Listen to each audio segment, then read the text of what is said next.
రాజశ్రీ గారు నమస్కారం అండి. నమస్కారం శ్రీలక్ష్మి గారు.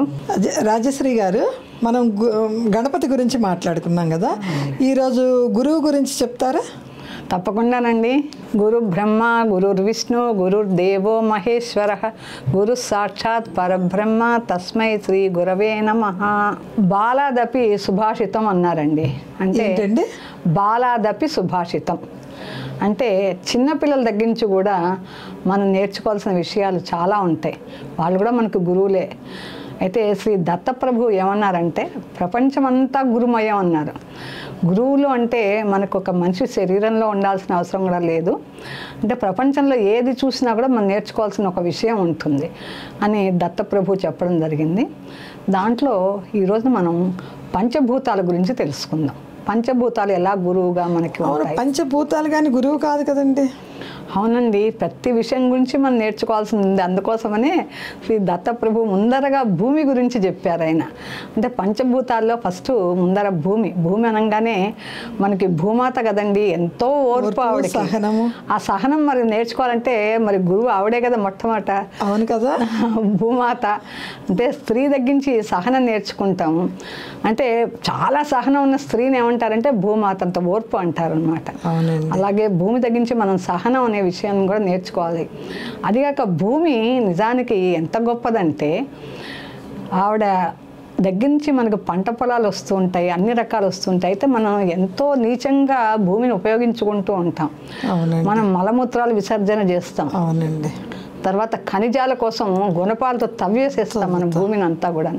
ఆ బంగారం కోసం ఆశపడతాం, బొగ్గు గనులు తవ్వేస్తుంటాం. ఎన్నో రకాలుగా ఆ తల్లిని భూగర్భ జలాల్ని పైకి తీసుకురావడానికన్నా మోటార్లు వేసి కింద దింపేసి ఆవిడ హృదయాన్ని చిల్లు చేసేస్తూ ఉంటాం.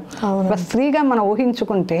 కానీ అవన్నీ లేకపోతే మనకి జరుగుబాటు, అదే జరుగుబాటు లేదు. అయినా కూడా మనము ఒక స్త్రీమూర్తిగా ఊహించుకుంటే అవన్నీ కూడా భరిస్తూ ఆవిడ ఇన్ని చేస్తున్నా, లోపల గుణపాలు గుచ్చేస్తున్నా కూడా, ఖనిజాలు లాగేస్తున్నా కూడా ఆ గర్భశోకాన్ని ఆవిడ అనుభవిస్తూనే మనకి మళ్ళీ చక్కని పంట పొలాలని వృద్ధి చేసి ఇస్తుంది. మనం తినడానికి వృద్ధి కావాలంటే పోషణ కావాలి. మళ్ళీ మనం భూమి లోపల తవ్వి ఏదో నాటితే మనకు మొలకలు వస్తున్నాయి.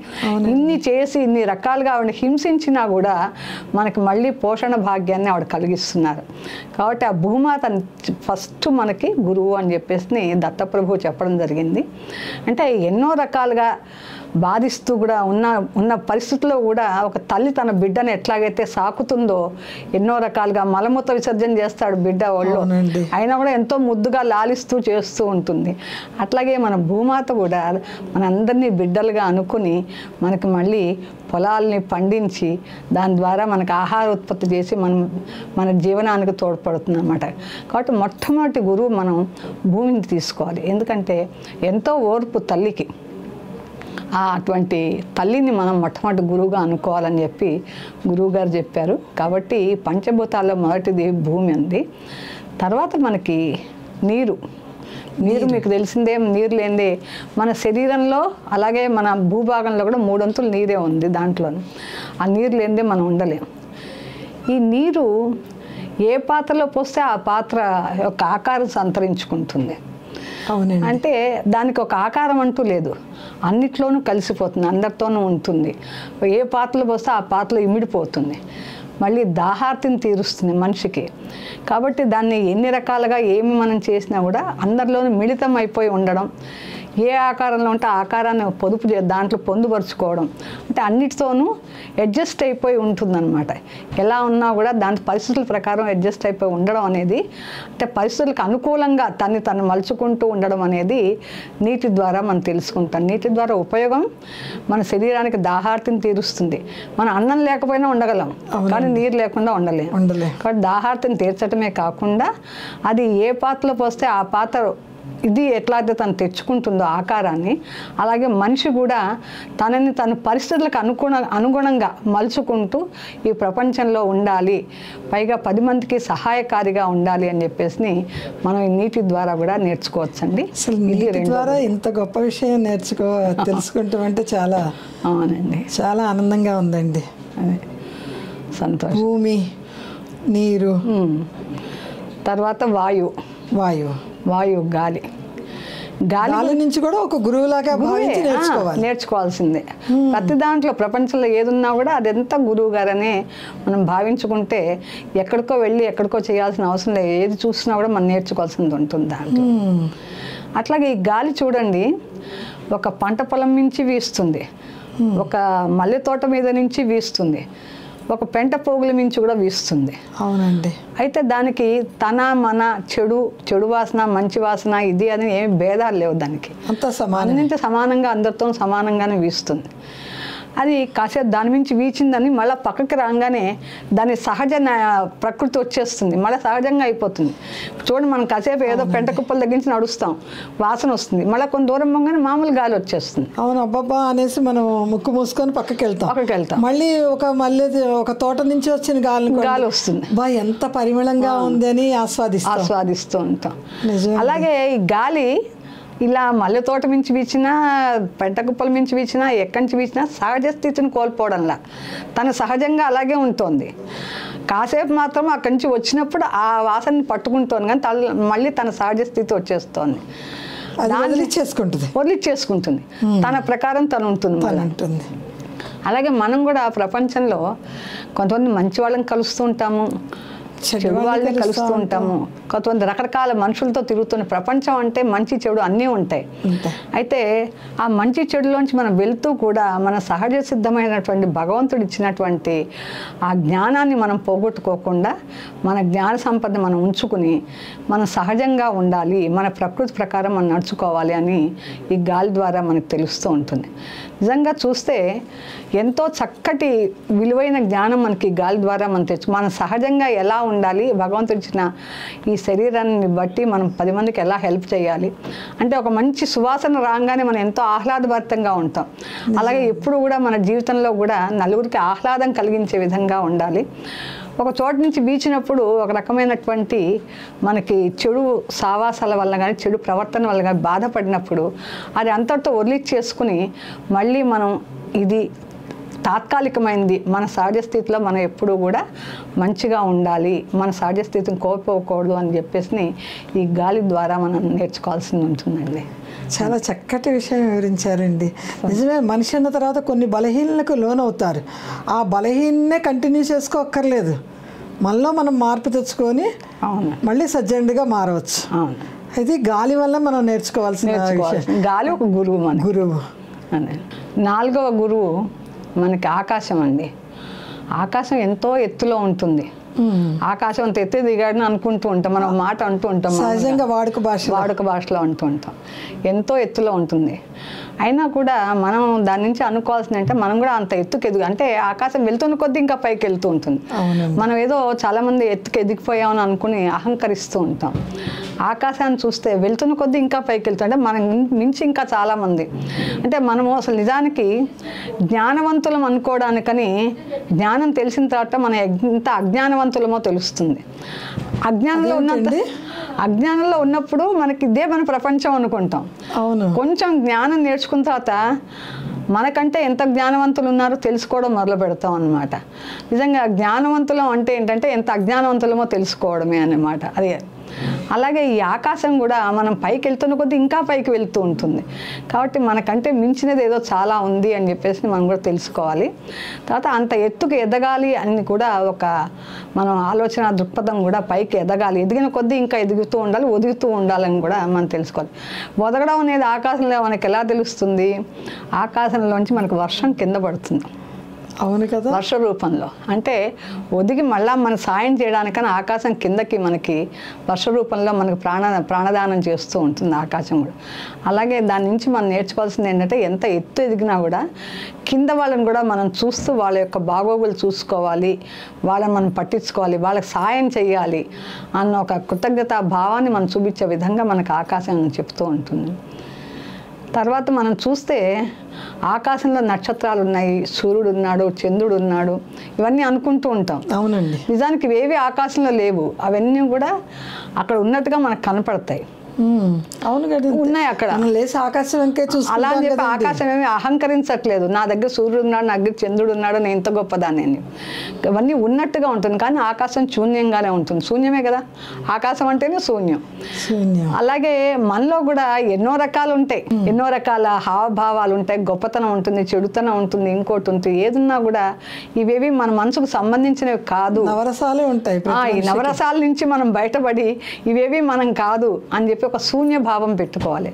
అంటే ఇదంతా కూడా భగవంతుడు ఇచ్చిన మనకి ఇచ్చినటువంటి ఇది తప్పితే మనదంటూ ఏమీ లేదు అంటే ఒక శూన్య భావాన్ని పెట్టుకోవాలి. ఎట్లయితే ఆకాశంలో అన్నీ ఉన్నా కూడా శూన్యంగా ఉంటుందో మనం కూడా అన్నీ ఉన్నా కూడా శూన్య భావంతో ఉండాలి. ఒకసారి చిన్న ఉదాహరణ, మన గోపికలందరూ వెళ్ళి కృష్ణుడు మురళి వాయిస్తూ ఉంటాడు కదా కృష్ణుడు. అవునండి. దాని మీద ఈర్ష్యపడినట్టు వీళ్ళందరూ. ఈ మురళి ఎప్పుడు చూసినా కృష్ణుడు పెదవుల మీద చక్కగా నర్తన చేస్తూ ఉంటుంది, ఎంత పుణ్యం చేసుకుందో కదా ఇది అని చెప్పి ఒకసారి గోపికలందరూ పోయి ఆ మురళిని అడిగారట, ఏమే నువ్వు ఎంత గొప్పదానివే, మేమందరం కృష్ణుడి దగ్గరికి కూడా వెళ్ళలేకపోతున్నావు, నువ్వు ఎప్పుడూ ఆయన పెదాల మీదే ఉంటావే, ఎప్పుడు నిన్ను ముద్దు పెట్టుకుంటూ ఉంటాడు, ఎంత అదృష్టవంతురాలివే, ఏం పుణ్యం చేసావే నువ్వు అని అడుగుతారట వీళ్ళందరూ. అంటే ఆ మురళి అంటుంటా, నేనేమీ పుణ్యం చేయలేదు, నేను శూన్యంగా ఉన్నాను అంటుంది. శూన్యం ఏమీ లేదు, దాంట్లో ఒట్టి గొట్టమే కదా, ఏముండదు.